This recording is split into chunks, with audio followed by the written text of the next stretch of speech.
the teachers used to say to my mother, which I thought was kind of funny at parent-teacher conferences, they'd say, I don't think she likes me. She looks kind of mad. Her brow gets all furrowed. And she said, that's the face she makes when she's really thinking hard.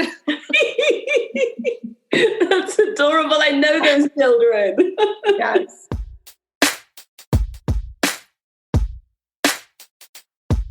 When you tell students something in a positive light, when you talk to them with encouragement and show that you believe in them, they are more likely to succeed.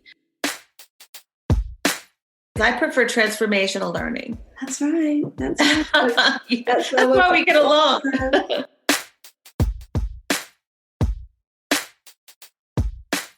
You know, I scheduled this conversation between the two of us for the beginning of 2021 because we all need a dose of positivity and limitlessness. And your story, in addition to I Need a Speaker, which we will get to, your story is showing us that that we can surprise ourselves again and again.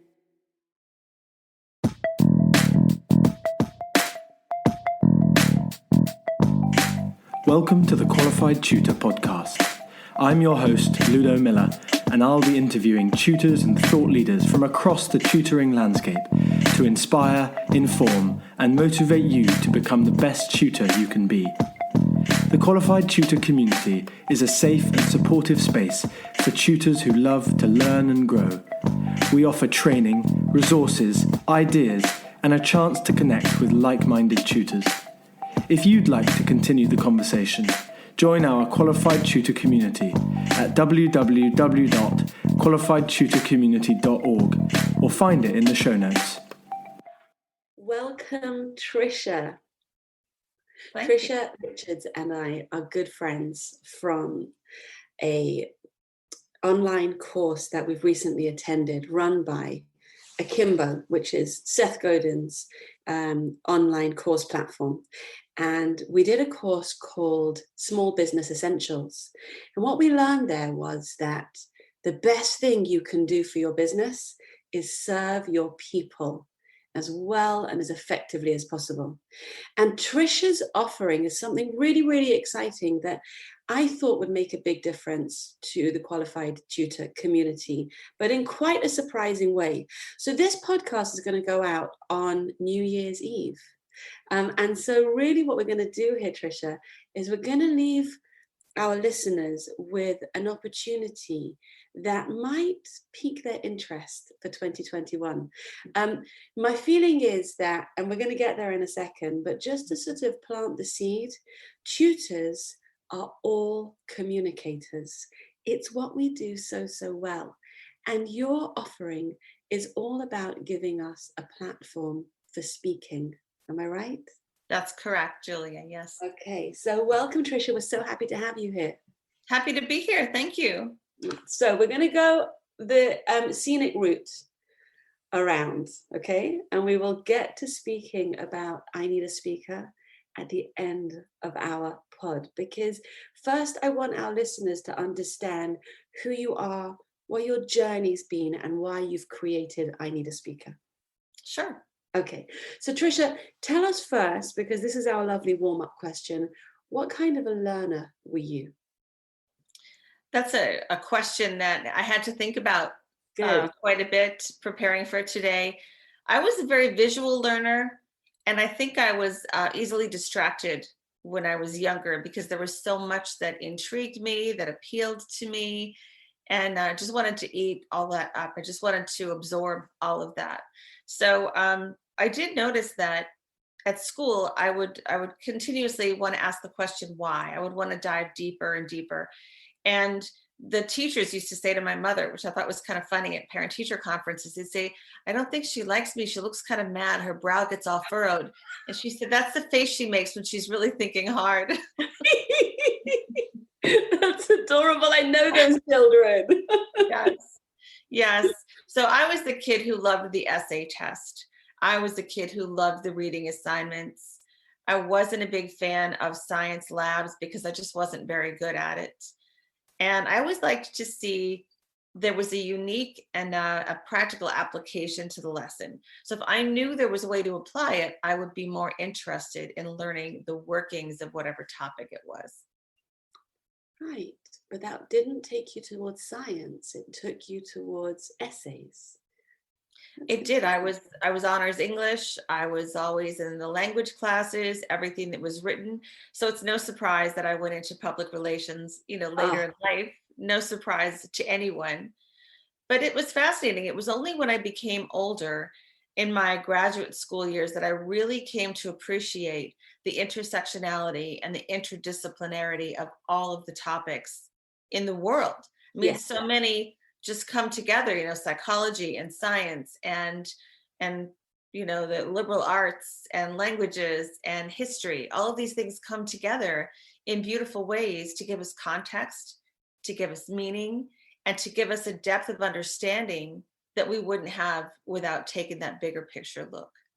I think it's such an interesting point to notice that subjects are quite arbitrary. Mm-hmm. Separating learning into subjects is something that we grow out of, and maybe we should be talking to children about that sooner rather than later. Talk to us about your professional and educational route and journey, because it's really interesting. It looks very planned on paper, but it didn't feel like that in living it, Right. I went to college for my undergraduate, and I wanted to study communication and journalism because I believed strongly, and I still do, that if you can be a good writer, you can write to any format. And that is a basis of communication that informs so many of the things that we do, whether it's teaching, describing, interpersonal communications. And definitely in an area now, especially where we need to improve skills to still stay connected as the world gets smaller and people interact more and more. Here I am from Pennsylvania talking to you, in the UK. So that's proof of that. I really believed in doing that first. So that was no regret. I enjoyed it. I loved my coursework, Dean's List. I was the one who was the DJ and the yearbook editor and the newspaper editor, and I did all those fun things, which I still think are fun. After that, I got a job as a reporter, and I had these grand dreams of covering wars and murders and fires and things like that, the things that make the front page. And I was relegated as a junior reporter to, zoning committee meetings and, regional government meetings, and really what a snore that was. It was horrible. Every third Saturday I was writing obituaries. It was just not, this glam job that I had imagined. I did love writing the feature stories because they were all positive, they were telling someone's stories, which is really cool. And I was very drawn to that. So I became disillusioned with my, nighttime rounds of, regional government meetings. And I went into an ad agency that was very small. And I kept thinking how glamorous I was at the time. I had no idea. It was this tiny agency, but the tiny size of it was so beneficial to me, right, because I got to learn art direction, account management. I got to learn budgeting for advertising and PR and how all of these things work together. So that was a great learning experience for me. Not long after I joined there, maybe a year later, the major account that I had was a hospital. And they said, we'd love for you to come in. One of our people are leaving. And I said, I don't really know much about healthcare. And they said, we'll fix that. So I ended up taking that job.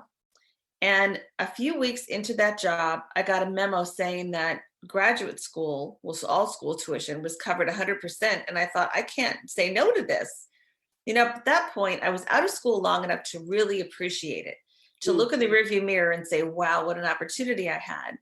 So within 4 hours, I was enrolled in a master's program in healthcare administration. You had two kids at the time, right? Sorry? You had 2 kids at the time. At the time I was single. Oh, okay. That's so it wasn't quite so bad. I would work during the day, go to school at night. And then some people would say, well, why would you combine journalism and communication with healthcare? Where does that take you?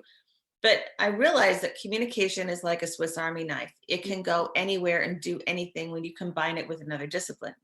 That's a snippet. We're going to keep that one. Love that. Yeah. So I got my MHA. And then that put me on a path of healthcare communication that continues somewhat to today. Years later, after a divorce and wondering, what to do with my life, I was 48 at the time. I had 2 kids, very young at the time. I think they were 3 and 6 when I made the decision to go back to school again. My rationale was, if I could get a doctorate, that would put me in a better position to get my kids through college later. And it would be a good example for them to show lifelong education and an appreciation of lifelong learning. And that's something I'm so devoted to.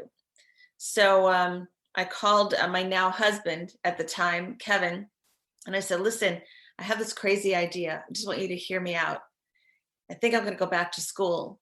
And Kevin is an angel. He did everything he possibly could to cheer me on, and was there screaming when I got my doctorate that day, just yelling in favor of me. So in the stands, that was really sweet. So the whole family kind of rallied behind me. And what I liked about this journey is that the kids saw a love of education. I never complained I had to do things because I chose to do this. And I wanted them to see that. So we would often do homework together at the kitchen table. And that was really fun, to feel like I was really in it with them. And their grades are fantastic. I'm so proud of them both. Oh, I'm so happy we had a chance to share that, because that vision of being a lifelong learner and the optimism and enthusiasm for learning is so beautiful. So now you're a PhD and you're a professor in a college? Yes, I'm an assistant professor of instruction in public relations at Temple University's Klein College of Media and Communication. Okay, tell us more. It's a long title. It is. And what does it mean for your students? What does it mean for my students? I have to say what it means for them is I had a long time in my professional career in corporate, and I can take those experiences in the corporate environment and translate them into the classroom setting. So what I really like about that is that I've got the textbook learning, but I can supplement the textbook learning with stories from my own career, telling them things I've experienced and giving them examples. And that tends to be their favorite part, because the textbook shows, this is how everything's supposed to go, but in real life, it doesn't always go that way. So I feel like I'm preparing them better by bringing them this mix of real world and textbook learning.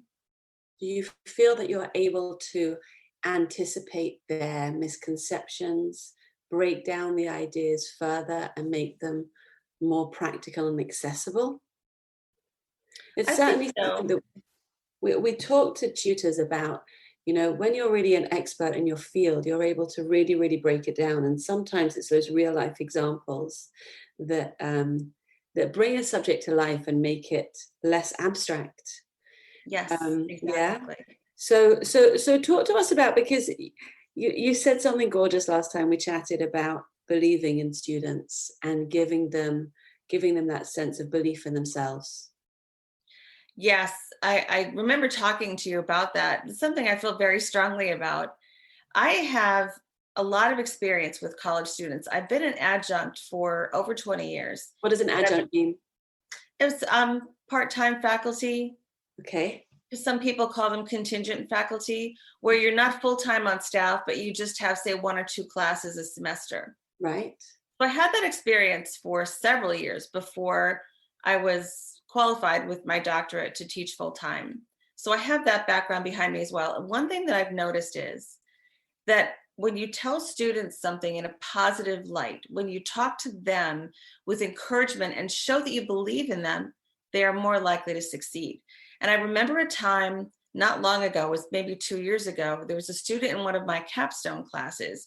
Capstone is the last class they would have as a senior that kind of synthesizes all of their work, all of their talent they've developed over the 4 years as an undergrad, and they're ready to be launched into the workforce. So I was working with this one student in capstone. She came across a problem, and she's one who has a lot of negative self-talk. I tell my students there's no negative self-talk allowed in my classroom. It's just destructive. So toward the end of the semester, we're getting ready for her to present this publicly. She comes across a problem and she's telling me about it. And I looked at her and I said, I know you can figure this out because you're a professional. And she started to cry. And I said, what is it? Are you okay? And she said, no one has ever talked to me the way you do. No one has ever told me that I can do things. No one has ever said they believe in me. And I just feel sad and sorry that people have a home environment where that's not cultivated, where that's not just ingrained in the child. Because even now, when I tell a student, I believe in you and I know you can do this, they get very emotional, You and say it to me and it makes me emotional. I have said that to you. It's the way you say it, Tricia. It's coming right from your heart. It is. It really is. So what makes you know that people can? What makes you know that your student can? Maybe they can't. Maybe she's not a professional. Well, I wouldn't say that to anyone who I didn't really believe to be true, because I think that would be cruel. I tell people where they can improve and I work with them to do that. But I also tell them things like, you can apply yourself. You can do anything. And sometimes I'll tell them, I'm going to give you a 10-minute challenge, 10 minutes a day, do these things to improve, or 20-minute challenge, do these things to improve for just 20 minutes a day. And then you tell me the difference, because I realize how motivated they become. And I do believe they can do almost anything. Very few students are really in the wrong place. They follow their heart, they follow their skill sets, and they're typically in the right major by the time I see them, but they really need to see that they can do and be anything they want to, as long as they put the work behind it. And that was something that I learned for myself way too late in life. When I was a doctoral student, I went really high in my goals, and I was able to be awarded one of the Fulbright Schumann Awards, a research grant for the EU. And I just thought, my gosh, isn't this something that other people experience? Isn't this something that was there for other people? I never saw myself as being that person. And all of a sudden, I was people like this, I was people like that. So that caused me to re-examine my own limitations, my own interpretation of boundaries. And I really believe the only boundaries we have are the ones we put in our minds ourselves. And I'd love to kick those out of the way and get things done, just like you. I see that in you all the time. Well, I have to really work on myself to do that, Tricia. And I do that because I know that they're limiting beliefs, but beliefs are very convincing. And they are. You have to really see past them. But I scheduled this conversation between the two of us for the beginning of 2021 because we all need a dose of positivity and limitlessness. And your story, in addition to I Need a Speaker, which we will get to, your story is showing us that that we can surprise ourselves again and again.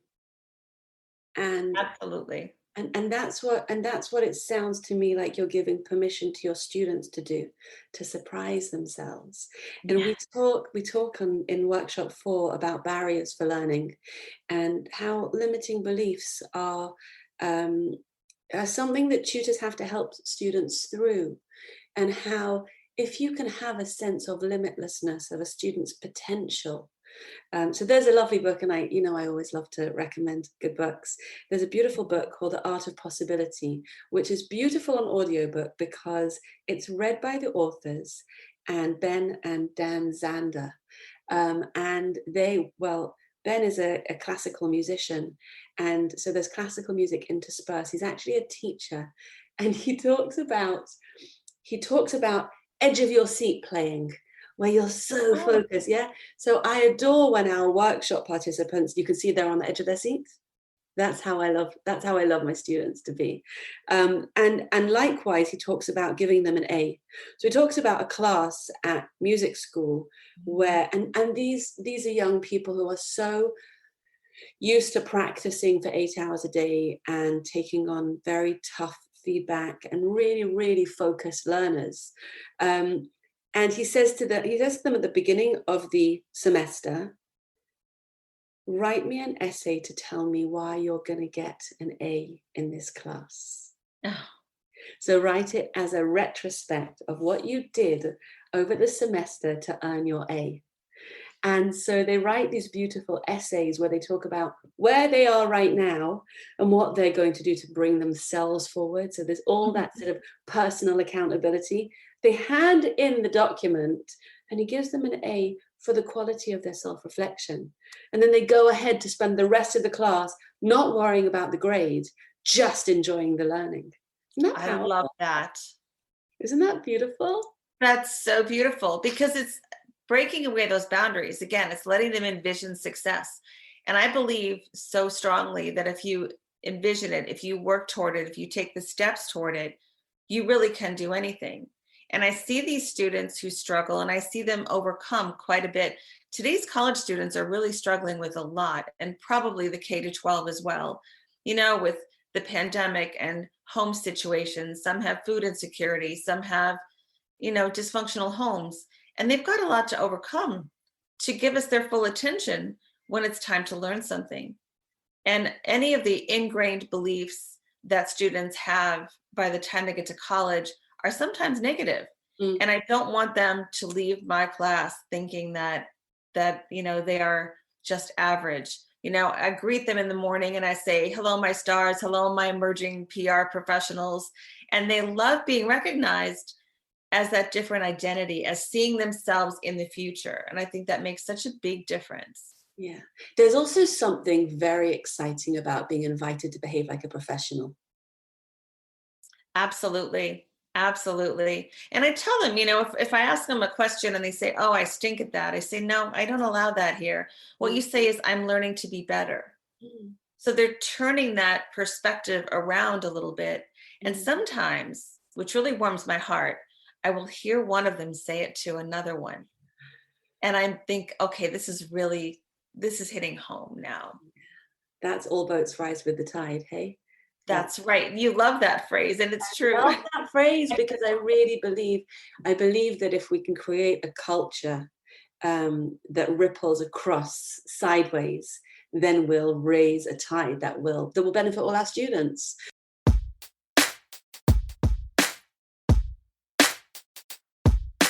If you'd like to hear more about the ideas we touch on here, or gain the tools to take your own tutoring to the next level, the Qualification for Tutors could be for you. This live online seminar is facilitated by industry experts who, over 4 Zoom workshops, will cover the foundations of teaching and learning and how it relates to you as a tutor. The workshops are full of rich discussions where you'll learn alongside other tutors and connect on a professional level. We will teach you how to be the kind of tutor every child remembers. Visit our community space at qualifiedtutorcommunity.org and sign up now for our transformative course. We'll see you there.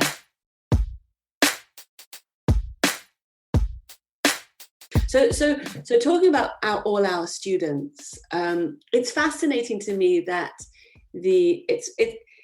I'm so curious about what tutoring looks like in the US. And so I think I want you to sort of speak as a mother and tell us what your experience has been of how tutors work, who uses a tutor, and what the social norms and nuances are. I don't have a lot of individual experience with hiring. I've never hired a tutor, but I can speak from the experience of my children being tutors for other students. Oh. So that's kind of interesting. They're very academically blessed, and I'm proud of that. I'm so happy about that. And it's not something I'm saying to brag, but just to give you context, is that my kids will often offer to help another student who's struggling in a class because they understand the material so well. And during the pandemic, I've had the opportunity to hear those conversations via Zoom because they're happening, say, in the kitchen while I'm preparing dinner, or they're happening in a room where I happen to be sitting. And so I hear what they're talking about. And often the student will want to give up. They'll say, I just don't get this. It's just not going to work out for me. And they really want to throw the towel in. And I have to wonder, how do we get the child past that? And I hear my kids using the same kind of positive, encouraging language that I used with them. And that makes me really happy because they get so excited when they see the other student achieve. And when the other student, kind of gets a better test grade, or gets a better report card, they celebrate with them and they make it a big deal. And I really like that too. So I have noticed in the US, I've been aware of this since I've gotten to know you, Julia, that I pay attention. There are some public areas like at the library where they have signs posted on a bulletin board. It says tutoring available. You rip off the phone number, take it with you, or you can text someone for information. And I do know that at the college or pre-college level, there's a lot of tutoring for the SATs and the ACTs, which are the college entrance exams, the scores of which often are influential in an admissions officer's decision whether or not to let someone into a university. So there's a lot of pressure on students when they are sophomore or junior, which is their second, third year of high school. So that would be grades, 10, 11, whatever that would, be equivalent to in the UK or another country. Yeah. Okay. Yeah. So there's a lot of pressure there. I know when I lived in Ireland and the kids went to school there, it was a different kind of structure, but they had something called the Leaving Cert. And that was something that they prepared for with the junior cert, which goes back to the certifications that you get, scores that will affect your college admissions. So much pressure. And that's when they're really looking for people to say, put me on a path, help me get through this test. And I have mixed feelings about that because some kids aren't good at standardized tests. And I'd rather they not just know the material for one test to get past it, but really understand what's going on with that subject, really have a better understanding so they can solve the problems themselves. So we think about that a lot, about transactional learning. You just gotta get through this thing, just focus on the outcome, jump the hoops. Right. It's a shame that we have a system that makes learners jump hoops. But it is. I prefer transformational learning. That's right. That's right. That's why we get along. There's no question why we get along, Tricia. But I think what's interesting over there is sometimes you just have to help them. Yes. Because it's true that the system isn't ideal, and it's true that we really want this transformational, lifelong, confidence-building, limitless approach. But in the immediate term, in order to alleviate the student's anxiety, you should just jolly well help him to pass the test. Exactly. And the kindness there is to do that in a way that lightens their load and is as efficient as possible. And I think, going back to how we mentioned a few times, we sort of touched on the idea of reverse engineering. You said that it looks like your journey was planned, but it wasn't actually. Yeah. So I think that sometimes we do need to reverse engineer a tutor's route. I need to get you to pass this SAT. This is your starting point. Let's work backwards, see how many sessions we've got, and plan it like that. Mm-hmm. But how much nicer to get a student younger, or at that capstone moment, which is such a lovely idea, where you can really, plant seeds that they're gonna have a chance to really be nurtured and flourish. Mm-hmm. So there's various routes and various types of input that we can give students. So it's clear that there's patterns. Whenever I talk to our guests on the podcast, there's patterns about what kind of a learner you are and what kind of an educator you are. And we're all coming from this place of feeling a joy in communicating closely and effectively with other people. And some of us find it easier than others, but we know that there's no computer program that can do what we can do. Mm-hmm. Because the beauty of the communication is where the difference, where the change really happens. So talk to us about your vision for I Need a Speaker. And if you wouldn't mind, as well as showing us your why, about where it came from, tell us about a few of the speakers on your platform today. Oh, sure. Okay. I Need a Speaker is a new online service that connects speakers with audiences. And how it works is the speaker will go in and create a paid account, and they'll complete a profile to be included in a searchable directory. Then event planners come along, they create a free account, and they can search that directory for the person they're looking for. So whether they're looking for someone to talk about climate change, digital marketing, Japanese history, art, any of those things, they can find the speaker they're looking for. The history behind this was a very painful meeting, 2 summers ago, where, as you can imagine, academics sitting around trying to plan a meeting, and we wanted to have a speaker, and they kept tapping into their resources, their networks of, well, who do you know? Who do you know? Who do you know? Well, I know someone who knows this person, who knows this person. And it wasn't working well. We were hearing from the same people over and over again. And again, coming back to lifelong learning, one of my goals was to share information, because information is best when it's shared, isn't it? That's what I thought. Yeah. So I thought, wouldn't it be great if there were an easy way to just find the speaker that you need to educate, motivate, inspire, entertain your audience, whatever you're looking for. So I thought, well, I'll build it. I was like you, Julia. I thought if it doesn't exist and the world needs it, I will deliver it. So built ineedaspeaker.com. And we're starting to really work with a lot of groups at this point. We've got some coming on board in the next 2 weeks, which is exciting. And that's going to open up all these opportunities. I was very upset because COVID restrictions occurred right before we were launching the business. And I thought, oh no, people won't be meeting anymore. And digital meetings, virtual meetings have gone up over 1,000% since that time. And the corporate budgets that existed for travel are no longer necessary. So we can connect with anyone around the world. So we now have some international users, and we're looking at adding another group in the EU.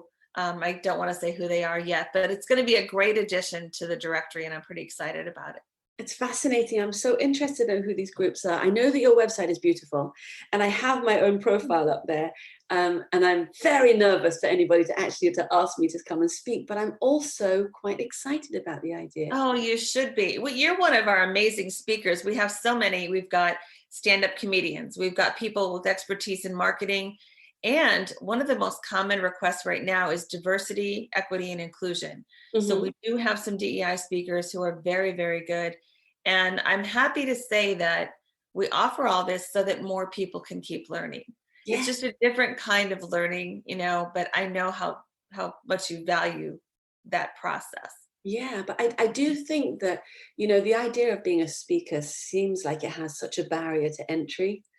And so it seems that that's what you've done. You've removed that barrier to entry. People can get their voices out there. Yes, people tend to think of speakers bureaus, which we are not, right, as a place where celebrities go. Yeah. That's where you go for former vice presidents and things like that.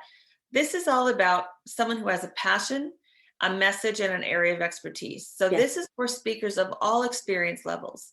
And I say that we have novice, mid-level, and expert. And the expert ones do this for a living. The mid-level just love the process of doing it. But novice doesn't mean a bad speaker. The personal stories that people share and the passion and enthusiasm that we've seen in times of activism and in times of cultural change like we have really helped some people blossom as a speaker, and they didn't even know they had that capability. So that's exactly where we are. It's 2021. We have all this specialism, all this education, all this skill, and you're inviting us to go over to I Need a Speaker. Yeah. Yes, I would love anyone who visits ineedaspeaker.com. If you're interested in joining as a speaker, just drop me a message at info@ineedaspeaker.com and ask about the Qualified Tutor discount. Yay, that's very generous of you. Thank you so much. And I can't wait to see which of my amazing community members step up, because we surprise each other every day in our community. You're a member of our community, so you see that we're generous and we step in and help each other and have good suggestions. And I don't yet know who's a fantastic speaker, or maybe they don't know it about themselves, but they might not, but you'll find out. Yeah, that's with all the online learning, this is a great opportunity, because parents want to know, how do I help my kids succeed at school? How do I help my kids with virtual learning, especially if that parent is home and working from home and distracted? It's a difficult situation many parents are in right now, and I'm so grateful my children are old enough that I don't have that really difficult choice to make. Work from home and give that my full attention, or help my kids. So I try to do a little bit of both. Yeah, don't we all? So you're suggesting that maybe one of our community members could put themselves forward as somebody who can explain to parents how to help with homework, explain to parents how to support a student who's struggling with isolation and anxiety, exam anxiety, those kinds of things. And if we have either as a student or as a tutor, a life experience that we feel should be shared, you're inviting us to do that? I would love that. Yes. Yum. Okay, so this is where we're going to wrap up, because that's exactly where I wanted to get to. I think everybody listening to this should go and have a look at your beautiful website, I Need a Speaker. Thank you. And I think that we should listen to that voice inside ourselves that says, maybe I can. Because you said that. You said, maybe I can, maybe it's for me. You signed up in 4 hours. And why would we limit ourselves? 2021 has to be a limitless year. It has to be a great year. It has to. It's the time to remove boundaries. It's the time for self-actualization. It's the time to climb that Maslow's hierarchy to the top. Self-efficacy. We are all about self-efficacy around here. Binge listeners of the pod hear themes throughout this pod, and Maslow's hierarchy and self-efficacy is certainly up there. So Tricia, thank you for being so generous and for extending a discount to us. Thank you for the support. Sure. And thank you for having me on. My pleasure. Thank you for the cheerleading, and to your fantastic husband Kevin, who every time you say to him you have an idea, he says, let's do that. He does. He does. I'm so blessed. Yes, he does. Bless you with a sweet and limitless year. And I can't wait to see what I Need a Speaker is going to do going forward. I wish the same for you. I can't wait to see what Qualified Tutor does. You will never know how many students you help. And that's going to be a legacy that company leaves. And I'm so happy for you and for all the kids you serve. It's beautiful. Thank you, my friend. Happy New Year. Thank you. Take care. Bye-bye.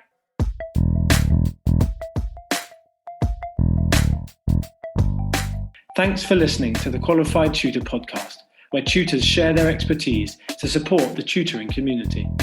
If you'd like to continue the conversation, join our Qualified Tutor community at www.qualifiedtutorcommunity.org or find it in the show notes below. We exist to connect, share, and learn with you, because tutoring is a small job that makes a big difference.